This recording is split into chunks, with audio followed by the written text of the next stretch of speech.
Berarti wali itu di Al-Quran disebut tidak pernah bukan wali itu nggak pernah sumpek, malah wali itu harus sumpek. Nggak bingung kan? Nah, terus gimana? Innallaha yuhibbu, apa ada hadisnya, yuhibbu dzi qalbin hazin, yakni Allah ini paling cinta dengan hambanya yang punya hati sumpek. Di sisi lain wali nggak pernah takut, nggak pernah sumpek. Ini kan ada, kalau bahasa hadis namanya ta'arud. Apa? Ta'arud, ya ini kontradiksi. Yang ini nggak sumpek, yang ini harus sumpek. Nah, dijawab oleh Imam Sya'rani. Yang dimaksud wali Allah itu nggak pernah takut, nggak pernah sumpek urusan dunia. Kalau urusan akhirat takut dan sumpek. Takut mati su'ul khotimah. Sumpek kalau memikirkan banyak kehilangan amal-amal soleh dalam hidupnya. Nah, yang disebut wali Allah nggak takut, nggak sumpek itu nggak takut, nggak sumpek urusan dunia. Tapi urusan akhirat harus takut, harus sumpek. Bahkan aulia Allah, rajanya takut sama Allah. Rajanya takut su'ul khatimah, rajanya takut api neraka. Maka itu orang sumpek dan takut, sumpek aja yang kita bahas sekarang ini, ada yang huznun madhmum, ada huznun mahmud. Sumpek yang terpuji dan sumpek yang tercela. Sumpek yang tercela adalah sumpek ngurusi rezeki. Besok makan apa ya? Ini sumpek yang tercela. Kon aku payu rabi apa gak ya? Ini sumpek yang tercela. Karena kalian ini kan jodohnya siapa itu kan sudah ditentukan sama Allah. Tinggal jemput upaya sudah. Kalau memang sampai sekarang sudah berupaya tapi nggak datang jodohnya, enggak usah sumpek. Karena memang Allah belum menentukan jodohnya. Kalau sumpek mikir itu, Beb, kalau sumpek mikir jodoh kak, mboten dugi niki Beb. Enggak datang ini gimana? Nah, enggak perlu. Berarti Anda ini pasti duduk wali. Sumpah pasti. Ya. Kalau wali enggak mungkin sumpek ngurusi rezeki, urusan dunia itu enggak mungkin.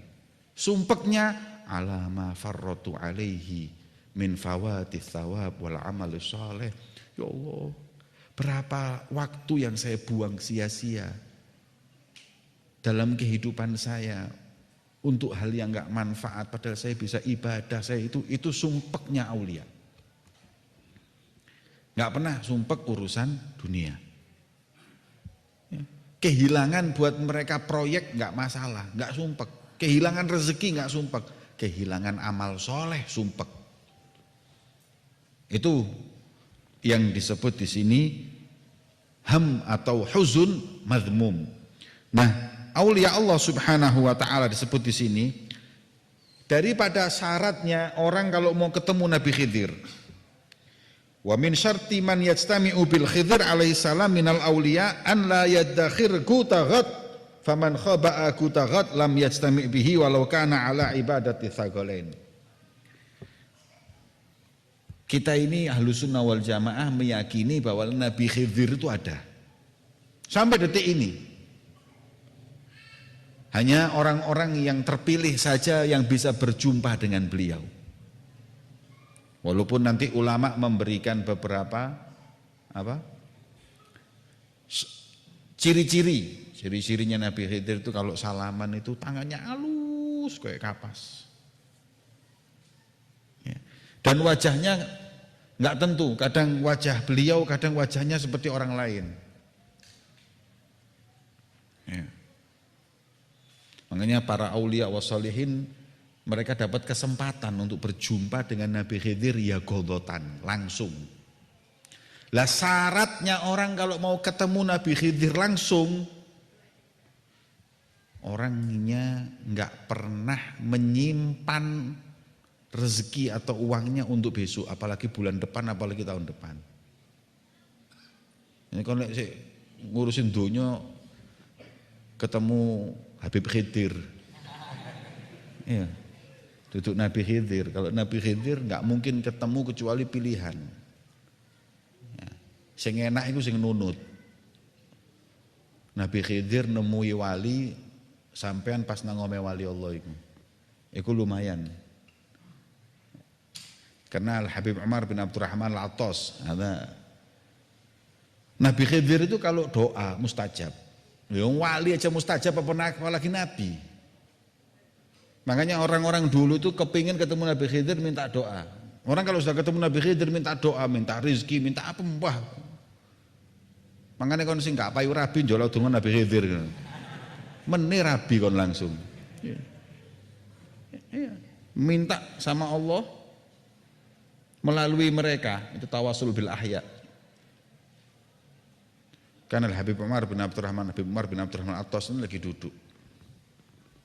duduk ini dipijeti sama muridnya Syekh Ali bin Abdullah Baros, Syekh Ali Baros, muridnya yang setia dan cinta kepada beliau dan alim. Loh, Syekh Ali Baros itu alim hadirin. Loh, kalau tidak salah punya syarah Al-Hikam Al-Athaiyah Ibn As-Sakandari. Ibni Athaillah As-Sakandari. Al-Hikam itu disyarahkan oleh ulama besar-besar. Karena kalimatnya ini penuh dengan makna yang terlalu dalam. Nggih. Makanya orang baca Al-Hikam itu pasti dengan syarahnya karena kadang-kadang tidak paham.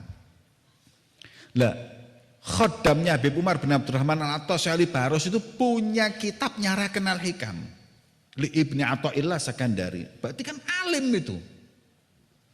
Makanya orang kalau kepingin ngawulo ke kiai, ke habaib, duduk terus longop-longopan ngono rek, ya belajar ngaji sing genah. Belajar taklim sambil khidmah. Ya. Seperti jadi dan juga bisa kita ambil hikmah, orang sealim beliau aja khidmah ke ulama. Nah, ini suatu hari Habib Umar lagi duduk, Syekh Ali Baros lagi mijeti. Orang kalau sudah ketemu Khidir itu balapan hadirin minta doa. Ini lagi dipijeti, Nabi Khidir datang. Duduk langsung di depannya Habib Umar bin Abdurrahman Al-Attas. Kaget Habib Umar. Khidir. Duduk ngomong-ngomong. Ngomong-ngomong sama Habib Umar bin Abdurrahman Al-Attas ini ngomong-ngomong. Setelah ngomong-ngomong, karena saking waktunya yang singkat dan kaget, sampai Habib Umar ini tidak sadar kalau dia lagi dipijet sama Syekh Ali Baros. Pas dipijet, ngomong izin Nabi Khidir, wes Umar, saya mau jalan dulu. Marhaba, iya Nabi Allah Khidir, iya Nabi Allah, jalan. Setelah jalan baru ngah ada Syekh Ali Baros. Kemudian Habib Umar tanya sama Syekh Ali Baros, Ali, kau nggak tahu siapa barusan tamu tuh? Tahu. Wong iki wali pisan, khodame aulia iki wali. Tahu siapa? Oh, Nabi Allah Khidir. Terus kenapa kau nggak salaman? Orang kalau salaman dalam riwayat kalau orang salaman sama malaikat, salaman sama Nabi, raqqa qalbuh, hatinya lunak, bersih nanti. Kenapa kau nggak salaman sama dia? Katanya Syekh Ali Baros, karena kau nggak bilang berhenti pijet wahai Ali. Jadi saya nggak berhenti. Hatta Nabi depan saya. Ya cinta. Sampai Habib Umar bin Abdurrahman Al-Attas saking cintanya sama Syekh Ali Baros. Kalau kalian ngirim Fatihah kepadaku, sebutkan Ali Baros. Kalau enggak beliau enggak rela. Sebutkan khodam saya. Saking cintanya. Masuk akal hadirin. Wong ketemu Nabi Khidir gak direken hari. Apalagi ketemu orang biasa. Mijet tetap mijet. Selama beliau nggak berhenti, nggak ngomong berhenti, nggak berhenti. Lah kon santri kon mijet kiai sik ngomel ae. Ya. Ini beliau terus hatta Nabi Khidir. Kata. Nah, katanya di sini kalau masih orang itu mikirkan rezeki besok, nggak bisa. Berarti kurang tawakal kepada Allah Subhanahu wa Ta'ala. Kemudian Nabi Khidir itu biasanya datengin aulia yaqodoh. Kalau muridin itu santri, kelas santri kayak kita ini biasanya menemuinya melalui tidur atau manaman, nggak langsung. Ya. Kenapa? Li'annal murid la yaqdir ala suhbatihi yaqodoh, ya, untuk mengajarkan adab yang dia nggak tahu. Kemudian Abu Abdullah Al-Yusri termasuk Rijalul Qusyairiyah bertemu dengan Nabi Khidir, berbincang-bincang. Kemudian setelah itu nggak pernah ketemu lagi sampai waktu yang sangat lama. Kemudian beliau bertanya-tanya, kenapa Nabi Khidir kok nggak pernah datang ke saya? Padahal sebelumnya saya ini sering, hampir tiap malam mimpi berjumpa dengannya. Bahkan bukan cuma mimpi, yaqodoh, sering saya langsung berjumpa secara jaga dengan Nabi Khidir. Kemudian suatu saat mimpi. Tadinya dia bertemunya yaqodoh, sekarang mimpi. Ketika mimpi ditanya, kenapa engkau putus, tidak mau lagi berjumpa denganku? Kemudian apa jawabannya Nabi Khidir? Nahnu la nashabu man yakhba'u rizqa. Kami enggak mau datangi orang yang nyimpen kekayaan buat makan besok. Saya maunya yang makan buat hari ini tok, saya datang. Jadi resik nyimpen beras, minyak sembarang kali gak tak tekani. Nih, dari toko-toko meracang itu gak kira tekani Nabi Khidir ini. Ya. Dan kau pernah berkata kepada istrimu, ya. Dan kau pernah berkata kepada istrimu, apa? Wa anta qad qulta li zaujatik fil waqtil fulani, di suatu hari ambil ini uang, kemudian taruh di raf, selorokan, dan besok ambil untuk beli beras. Bukan hari ini beli buat hari ini, tapi buat besok. Gara-gara itu Nabi Khidir nggak mau datang. Ya, betul itu yang terjadi. Kemudian setelah itu fatubtu ilallah, saya tobat, nggak mau lagi menyimpan. Kemudian ceritanya Uwais Al-Qarani juga seperti itu.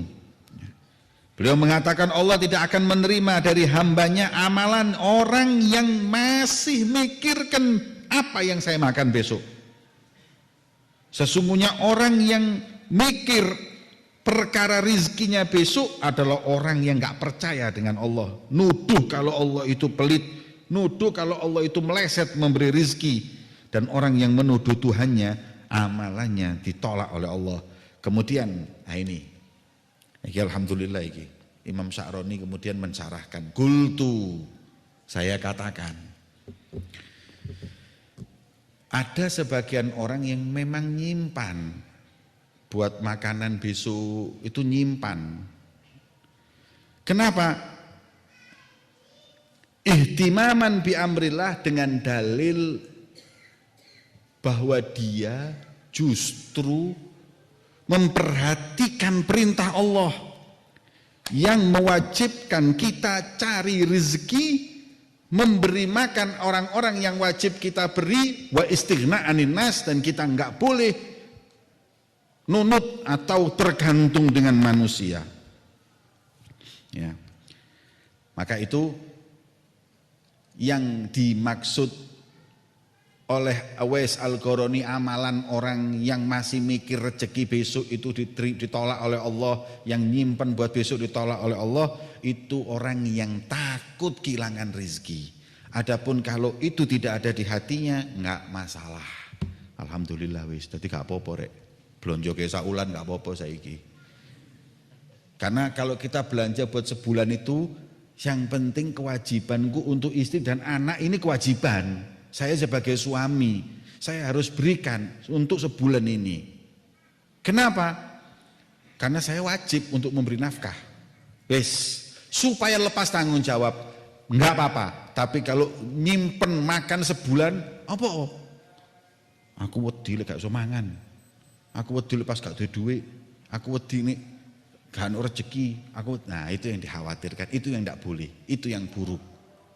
Nggih, mugi-mugi kita semuanya termasuk orang-orang yang tidak ada dalam hati kita ittiham, menuduh Allah enggak memberi rizki atau enggak percaya kalau Allah sang pemberi rizki.